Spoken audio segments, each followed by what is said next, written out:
Demon Girl. Chapter 6. Come on, Emma! I flinch, my body thudding against what I thought were my bed sheets as I sat up confused. I felt nothing below me. I stood almost wanting to search for her voice. I can't see. I mumble, stretching my arms out, confused even more when I can see my hands in front of me. I could notice a purple hue to the world around me, or lack thereof. Against the purple hue was a black void, empty, yet when I heard her voice it seemed like it bounced off walls, echoed before it reached my ears. Star? I say softly, turning around to look for her. I swing my head around as I hear whispers behind me, swinging back around when I hear them behind me once again. Demon, monster, murderer. I felt my breath hitch in my throat as the words from the whispers reached my ears. Star! I yell, panicked, covering my ears and whimpering as the whispers only get louder. Starine! Murderer, murderer, murderer! Please, Starine! I yell, crumbling down to my knees as I continue to cover my ears. But then it went quiet. It took a moment over my whimpering to even realize, but when I realized, I felt like my body had frozen solid. This silence wasn't normal, it was so unnaturally quiet. I could hear my heart beating, my blood pumping, my breath filling and leaving my lungs slowly. And then... Emma... The soft, fear-filled voice of my sister behind me. Starine! My voice was filled with joy as I spun around, my arm outstretched to hold her, only to be drawn back with a scream as I saw not just her figure in front of me, but also Clinton and Carl. They were standing beside her, or almost behind her. Clinton had his arm around Star as she stood there shaking, a gleam of a purple light off the knife that shone right against her neck. No! I screamed, scrambling towards them, yet getting nowhere. Please, please don't do it! Take me instead! Tears filled and flooded my eyes as my feet hit the void-like ground below me. Heavy thumps that matched my heartbeats echoed through my body as I ran. Please! I screamed, watching the muscles twitch in his hand and tears drip off Star's face. Let it be me instead! I pleaded as I reached my hand out just to watch him slice the knife across her neck. Emma!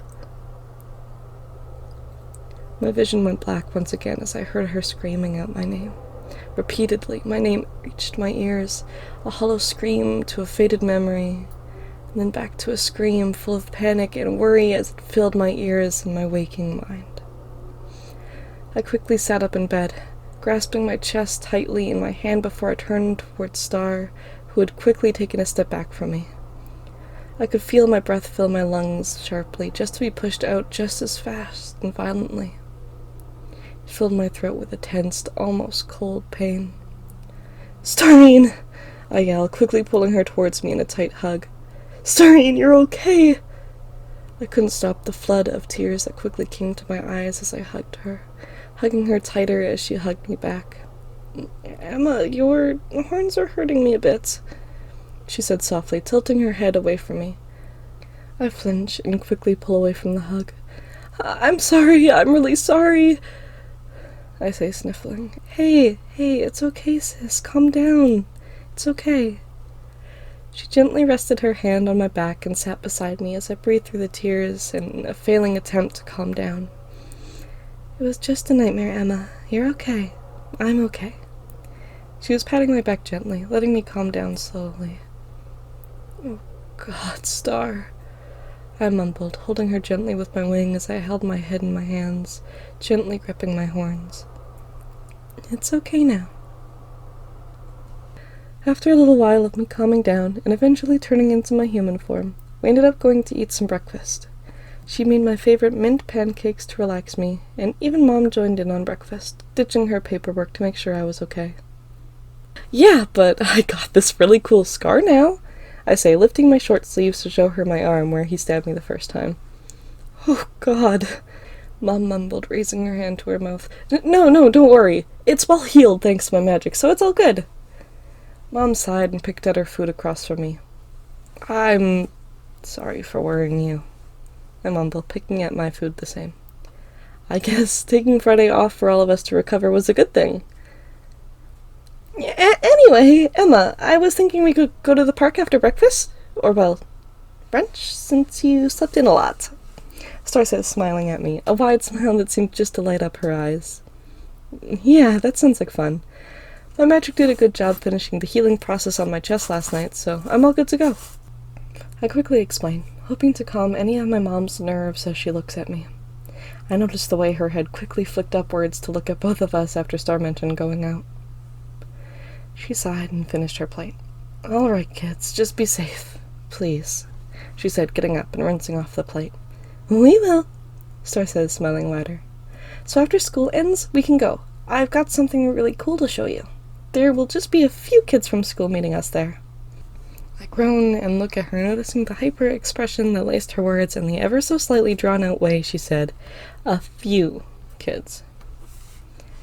All right, sis. After the hours passed, Star and I got on our bikes and headed out towards the park. I groan as we get closer to the park, noticing the busyness and loud voices of a few familiar faces. As we got closer, I looked at Star, who was still smiling as wide as she could, like she was crazy. There had to have been half the students from the school here. Star, I say, glaring at her. She just laughed and started biking faster. Come on, they're all waiting for you. For me? Almost all of them hated the idea of me just a day ago, and how would they care now? I mean, everyone knows I'm a demon now. Just come on, you dummy. I groan and quickly pedal to catch up to her before we turn the corner and lock up our bikes at the bike racks. Listen, if people start bombarding me with questions and bugging me too much, I'm going home, I mumble. She just smiles and pulls me along. Don't worry, Emma. I've already told everyone to at least try and give you some space since the fight. How did you even plan all of this? The school email that went out regarding the fight. I was able to respond to it and send a message to everyone about it, saying we can talk about it and explain whatever she needs to explain today. You better be the one talking to everyone. Emma, Star, Ira says, quickly running up to us, hugging me tightly. Oh God, I'm so happy you're okay. And the hole in your chest? Are you good to be out? She sounds so panicked after she stopped hugging me, pushing herself away to look at me up and down with worried eyes. I look at Ira and then at Star. Star's going to explain everything, but I'm good. I move the collar of my sweater down to show the top of the almost diamond-shaped scar on my chest. Good as new, though. Kinda. Okay, I apparently have a lot of explaining to do, Star says, quickly pulling the both of us along. Come on, guys. I sighed as she got as many people's attention as she could and quickly hopped up the top of the playground. Ask me any questions you have. And oh my God, did they have 1,000 questions. How is Emma alive? What is a demon? What really happened in the fight for people who missed it? Why did Clinton single us out? Is Clinton dead? I shuddered, slinking away from the mass of people as they berated Star and Ira with questions. Ira helped as much as she could, explaining that Star and I were victims of bullying and that I only wanted to protect people. I noticed 2 people sitting in some costumes over on the bench. They seemed to stand out against the rest of the students, but I couldn't tell if it was anyone I knew or even anyone that went to the school, especially since they had masks on, matching their costumes. It was a wolf and a fox. Sorry for all these crazy people filling up the park, I say, laughing and rubbing the back of my neck awkwardly. They stay silent and look at each other. Can I sit here? I go from rubbing the back of my neck to down my arm. They quickly move to either side, letting me sit down between them. There was an awkward silence between us before I sighed softly, resting my hands on my knees and gripping my jeans awkwardly.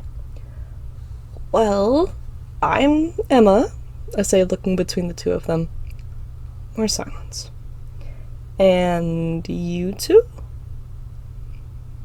You can call us Wolf and Fox, he said, pointing to himself and then the other one. Wolf was the one who spoke, with a deep voice muffled by his mask. I chuckled softly and leaned back. Alrighty then, so what were you 2 up before all this happened? This was getting tiring. Was this what making friends was like? The hard way? All this small talk until, boom, one moment it's just not small talk anymore? Just playing. And these boring responses. They probably connected the dots between the kids and people talking, all that, or Star explaining everything over there. I sigh and look between them. If you don't want me here, I can go. They looked at each other and shrugged. We don't mind, Fox said, finally speaking up between the two of them. We should be trying to make new friends anyway. Me too, I'll say, laughing softly. Fox's voice was a little whiny as he spoke, but at least he sounded happy. Emma, come here, we're all going to start playing some games. You should join, Star says, coming up to us with a big smile. Oh, I look between Fox and Wolf again. Will you two be around another day? Maybe tomorrow? Wolf said quickly. Then we could meet up again. Start making new friends, starting with each other, I say quickly, optimistically, just like Star. Come on, Emma, Star says, trying to pull my arm. See you two then. I wave them goodbye and quickly join the group of kids playing tag in the field. Emma! I flinch as Ira comes running up to me. Is it true you have superhuman strength? I laugh and shake my head as a few kids slow down and come near us, wanting to know the answer. I smile at Star as she continues to run, starting a game of tag between some kids. Not really. My body can heal a lot faster than yours, so I'm able to push myself longer, building up muscle faster. That seems like an unfair advantage for tag, someone says, laughing softly behind me. A few kids look at me, agreeing silently. I'll never push myself chasing after Star. She's the only one who can almost outrun me. I slow down quite a lot with others. I say, smiling softly and watching Star as she chases someone around. Well then, what are we waiting for? Come on, Ira says, pulling me and another student along towards the group, already playing tag. We played for probably a few hours, and I kept looking back at those two kids at the park. They were just sitting and chatting to each other on the benches the whole time we were around. I sighed and smiled, waving goodbye to them and the crowds of kids who were leaving along with us. So, who are they? Star said as we hopped on our bikes. I'm not sure, but I'm going to meet them back here tomorrow. They don't seem to like large crowds. I put my helmet on, buckling it up below my chin, and giving a thumbs up to Star. That's cool. It's nice to see you making new friends. It's hard, I say, laughing softly. And weird. But, oh well, it's nice. She laughs softly and nods. Yeah, it can be hard sometimes. But you want to know what else is hard? I look at her confused. Beating me in a race. Nuh-uh, I yell, speeding up just as she does. Yeah-huh. Bet I'll win again. You only won last time because I let you. Yeah, sure. That's why I totally won't win again. She was speeding up more, starting to leave me in the dust. You won't! I yell, matching her pace. But she did. Only by a small bit, and this time I really had to try and keep up. I might have let her win. I knew I probably could if I pushed myself harder, but I'd rather just let her win when I'm already trying pretty hard. Both of us were out of breath by the time we reached the back gate. Damn it, I mumble, resting my arms on my handlebars. Language! Star says, pushing my arm softly. Oh, hush, it's not a swear word. Still, Dad didn't like it, and neither do I, she says stubbornly as she gets off her bike and opens the gate. All right, I mumble, getting off my bike and grabbing her helmet from her to bring it inside as she locks up the bikes. Hey, Star, I say, getting her attention as I step into the house. Want to unpack more of the boxes in the living room? Maybe we can find that old console and start playing some video games together again. That sounds like fun! She quickly locked up the bikes and ran inside along with me.